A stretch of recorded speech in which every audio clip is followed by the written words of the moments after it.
Damai sejahtera Kristus menyertai kita semua. Kembali berjumpa dengan saya, Pendeta Jonathan F. Lugulala, pada hari Kamis tanggal 9 November tahun 2023. Mari kita minta pertolongan Tuhan untuk pembacaan dan pemberitaan firman Tuhan. Mari berdoa.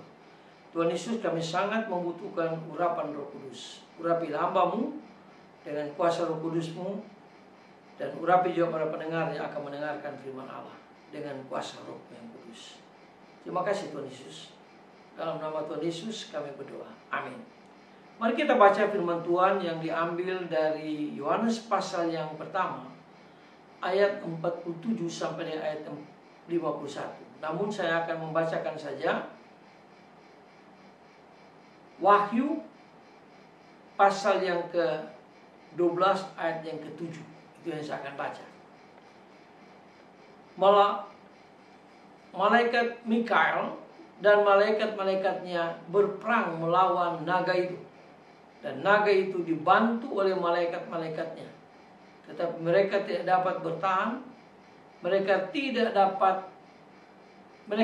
mendapatkan tempat lagi di surga. Demikian firman Allah yang berbahaya kita membaca, mendengar, dan melakukan firman Allah. Tema kita pada hari ini adalah 3 malaikat pesuruh Allah untuk menjaga pengikut-pengikut Kristus di dunia ini. Nah, saudara-saudara yang saya kasih dalam Tuhan Kristus, ada 3 malaikat yang akan disuruh Allah, disuruh Kristus untuk menjaga orang percaya di akhir zaman ini. Sebenarnya ada banyak malaikat, tapi saya membahas 3 malaikat saja. Yang pertama yaitu malaikat Mikael. Mikael artinya siapa menyamai Allah. Yang kedua, malaikat Gabriel, artinya utusan Allah. Yang ketiga adalah malaikat Rafael, artinya Allah menyembuhkan.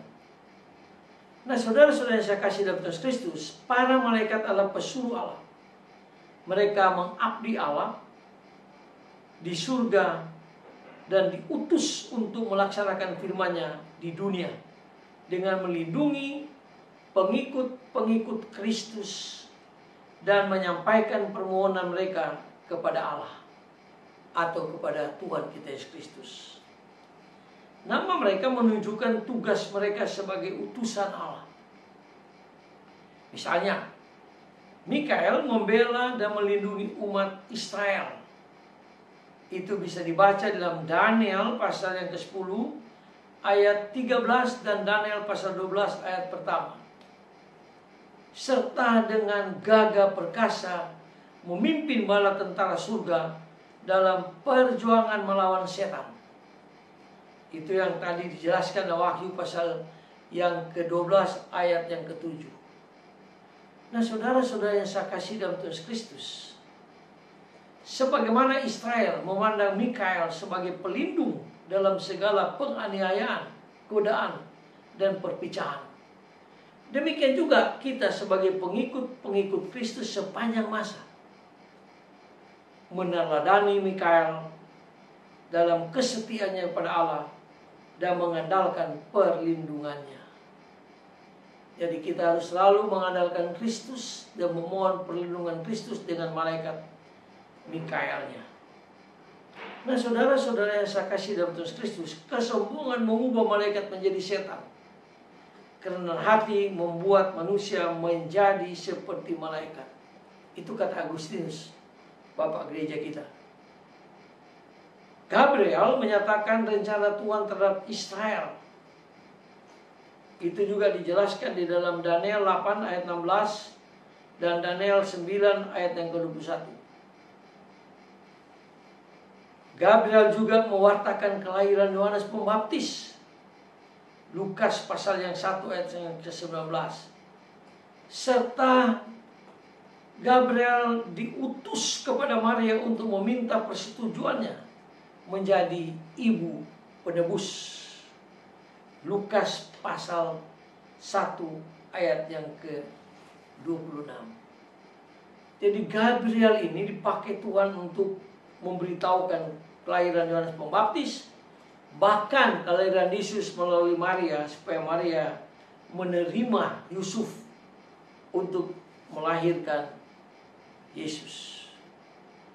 Lalu Maria dengan rendah hati menerima apa yang dikatakan malaikat. Dia menjadi ibu penebus, yaitu Tuhan kita Yesus Kristus. Rafael diutus Allah untuk menyembuhkan berbagai penyakit dan gangguan-gangguan roh jahat. Itu Gabriel. Itu Rafael. Jadi 3 malaikat ini akan menjaga pengikut-pengikut Kristus pada waktu kita dalam keadaan yang susah, dalam godaan dan cobaan. Malaikat-malaikat ini akan bersama dengan kita. Nah, saudara-saudara saya kasih dalam Tuhan Kristus, malaikat-malaikat memuji Allah, memuji Kristus, dan mewartakan keagungannya. Berkat teladan, bimbingan, serta perlindungan mereka, kita pun tak henti-hentinya mengagungkan Allah di dalam Kristus dan selalu mensyukuri segala kebaikan daripada Allah kita dalam Tuhan Yesus yang selalu mengirim malaikat untuk menjaga kita. Itu pun dijelaskan di dalam Mazmur pasal 90 dan 91. Mari kita bersyukur dan kita berdoa. Tuhan Yesus, terima kasih atas malaikat yang Kau utus untuk menjaga pengikut Kristus di akhir zaman ini. Tuhan berkati kami dan ampuni kami Tuhan, kalau kami seringkali kurang mengandalkan malaikat. Tapi kami percaya Tuhan Yesus Roh Kudus menolong kami untuk selalu kami mengandalkan Tuhan, mengandalkan Roh Kudus dan mengandalkan malaikat menjaga kami. Ampuni dosa kami dengan doa kami. Dalam nama Yesus kami berdoa. Amin. Terpujilah Kristus, sampai berjumpa di kesempatan lain.